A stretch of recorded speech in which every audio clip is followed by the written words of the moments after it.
அப்புறம் அதே காம்படிஷன்ல டெட் லிஃப்ட்ல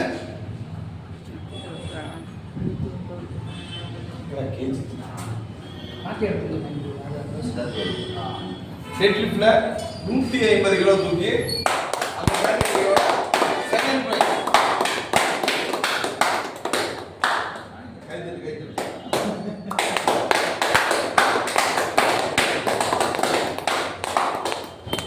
அண்ணன் வந்து நம்ம ஜிம்முக்கும் நம்மளோட திருச்சி மாவட்டத்துக்கும் நம்ம ஜிம்மு சார்பாக பெருமை தேடி கொடுத்தாரு.